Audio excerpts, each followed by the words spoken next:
Welcome back to RFL. The Senate Judiciary Committee is preparing to consider wide-ranging immigration legislation. The bill, which was crafted by the so-called Gang of Eight, a group of 4 Republican and 4 Democratic senators, would increase border security, create new work visa programs, and offer a path to citizenship for undocumented immigrants, though it's a lengthy path to citizenship. A more controversial proposed aspect of the legislation is one that would grant immigration rights to same-sex couples.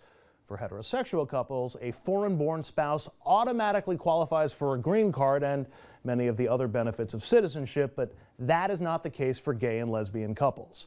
Some Democrats want to change that through an amendment to the immigration bill that's before the Senate, but would that addition kill the bill? Senator Marco Rubio, who's one of the point people for the GOP on this, says it might. Quote, "It's going to be hard enough to do as is," he said. "I think that if the issue becomes the central issue in the debate, it's just going to make it harder to get done." Which brings us to the most obvious question: is now the right time to be adding this to the immigration bill? No.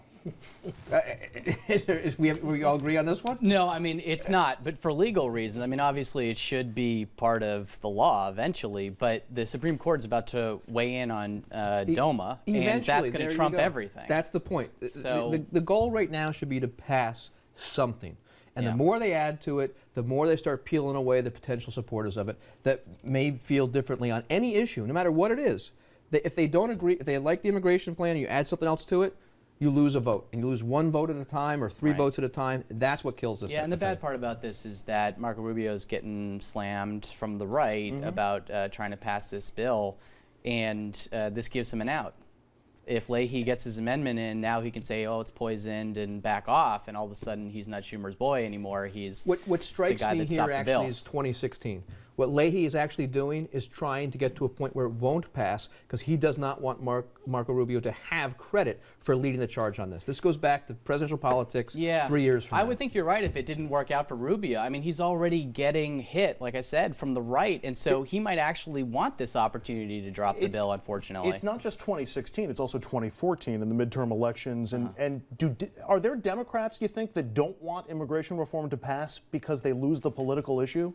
Well, losing the issue is one thing, but giving credit to the other side is what really can hurt them quite a bit. Right now, don't forget, there are senators up for re-election this year who, some are deciding not to run for re-election, that are facing the Obamacare vote for the first time. And that is potentially a deadly vote for them that they're going to have to face. If you bring immigration reform into it and you give the Republicans an opportunity to be for it and they are on the other side of it, a la Leahy or somebody else that brings up Democratic amendments, you then have a situation where you have another reason to say, don't vote for the Democrat that's in power today, vote for the Republican because he and his party or she and his or her party led the charge to pass immigration reform. To answer your question, though, I think it's smart for the vast majority of people who are in at least a little bit purple neighborhoods in Congress to have something they can point to and say, I accomplished something, because that's the #1 complaint of people that hate this Congress, right, is that they feel like it's deadlocked and nothing's getting done.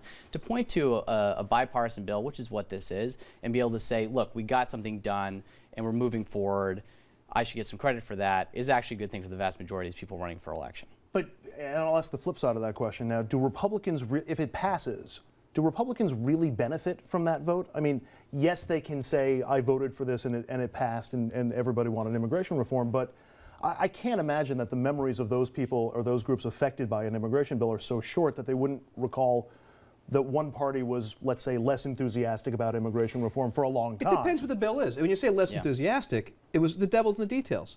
The more they pile onto any immigration bill, the more they say, hey, everybody that's here today should stay without any kind of questions about why they should stay and so forth, the more it opens up the flank on the right and helps the left. The more they come bring it around to the center and say, these people should stay and these ones shouldn't based upon their criteria, not on ethnicity, not on countries they're from, and you put the right criteria together, bring it to the middle, and everybody can agree on it, we can get a lot more done. And we're headed toward a package that actually everybody has problems with, which is the best case scenario. I mean, like, the left has problems with the 13 years it's going to take to become a citizen. 13 to 20. Yeah, I mean, and that's a legitimate complaint. But hey, you know, we got a deal, and we've got to get this done.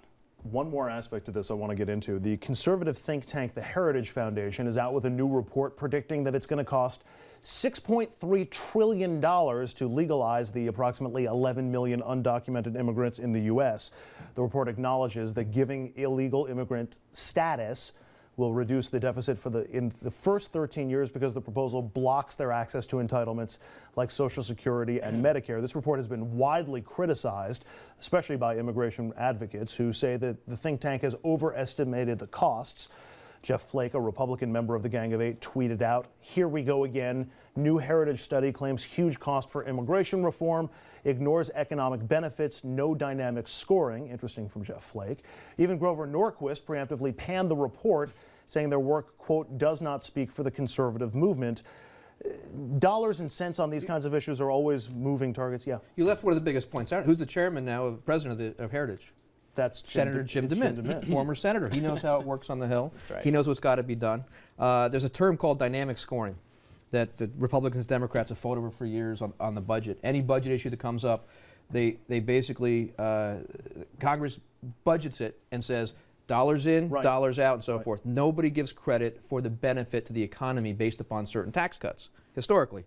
The Heritage Foundation, apparently, it's one of the big issues there, and Haley Barbour has spoken out against it too, and said they don't bring dynamic scoring and the benefits to the economy into it. Well, and first of all, I'm always leery of discussing dollars and cents on issues like this because it seems like you can come up with any number you want based on the kind of data that you put into the equation. But if you're talking about benefits that go out for things like Social Security or healthcare or whatever, you're also getting tax revenue because you're putting these people into the regular work cycle. We're not getting taxes out of these people right now. This is the only way to do it. The scoring they're talking about talks about what they're putting in and what the costs are going to be. I think what this just does is bring the issue to the forefront and says, we must discuss this and must put this out there and determine what the men and women that we allow into the country at this point, what they're entitled to going forward, and what the costs are going to be. Right. Yeah, it just doesn't make any sense that what they're saying, though, fundamentally is the more people we have working in the system, the worse our country does. That's not how America works.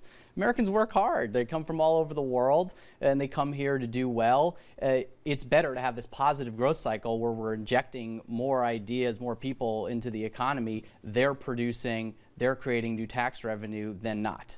We talked a little bit about this on Friday because you get the cash economy with undocumented immigrants. It's mostly under the table payments.